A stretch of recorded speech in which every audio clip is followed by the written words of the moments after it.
खबर असम के जिला सोनितपुर से है, जहां असम के सोनितपुर जिले के सिराजुली में 23 जनवरी 2025 को हुई अप्रत्याशित मृत्यु को स्मरण करते हुए दिवंगत छात्र की आत्मा की शांति के लिए शुक्रवार शाम 7:30 बजे सिराजुली में कई संगठनों द्वारा श्रद्धांजलि सभा का आयोजन किया गया।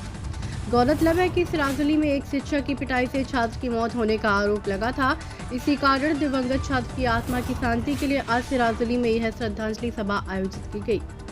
इस श्रद्धांजलि सभा में भोजपुरी परिषद सोनितपुर जिला अध्यक्ष संतोष साहनी, असम चाय जनजाति छात्र संघ के केंद्रीय नेता, नेमसू के केंद्रीय अध्यक्ष, भोजपुरी परिषद सिराजुली क्षेत्रीय समिति के सचिव सहित कई संगठनों के नेता, कार्यकर्ता और स्थानीय लोग उपस्थित रहे। असम के जिला सोनितपुर से प्रशांत वैश्य की रिपोर्ट।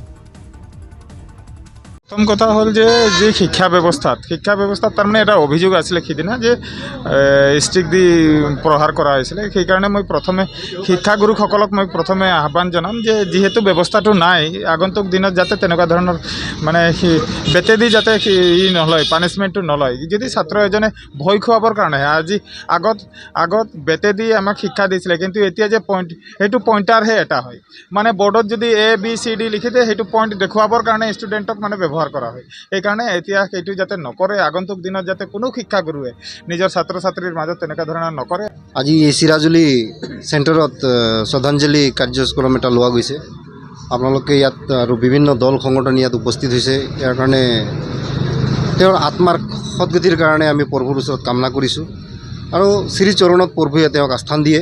তো তাৰ লগতে আমি আসাম চৰকাৰৰ মুখ্যমন্ত্ৰী মাননীয় আমাৰ ঢেকিয়াজুলি বিধায়ক আৰু মন্ত্ৰী অশোক সিংহল দেৱকো অনুৰোধ জনাইছোঁ যে এই পৰিয়ালটো এই দুখীয়া পৰিয়ালটোৰ ঘৰত এজন পুত্ৰ হেৰাইছে। পুত্ৰ হেৰুৱাৰ পিছতো তেওঁলোকে আজিলৈকে কোনো মন্ত্ৰীয়ে হওক কোনো বিধায়কে হওক আজিলৈকে তেওঁ ঘৰত আহি পোৱা নাই। আজি শ্ৰদ্ধাঞ্জলি অনুষ্ঠান, এই অনুষ্ঠান চিৰাজুলিবাসী বৃহত্তৰ ৰাইজে মহিলা সমিতি বিভিন্ন দল সংগঠনৰ উদ্যোগত আজি আমি সকলোৱে শ্ৰদ্ধাঞ্জলি জ্ঞাপন কৰিছোঁ আৰু আল্লাহ আৰু ভগৱানৰ ওচৰত আশা কৰিছোঁ অমন কুমাৰ মাহাতোৰ মৃত্যুৰ পিছতো যেন জয় হয়।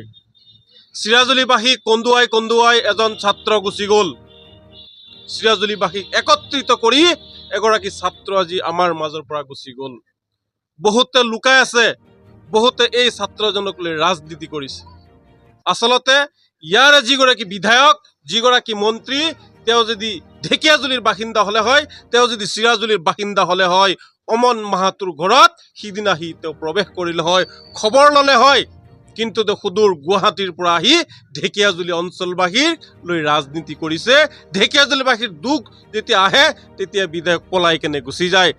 বৰ দুৰ্ভাগ্যজনক আমি ঢেকিয়াজুলিবাসী ৰাইজ যে আজি এনেকুৱা এটা ঘটনা ঘটিবলৈ পাইছে।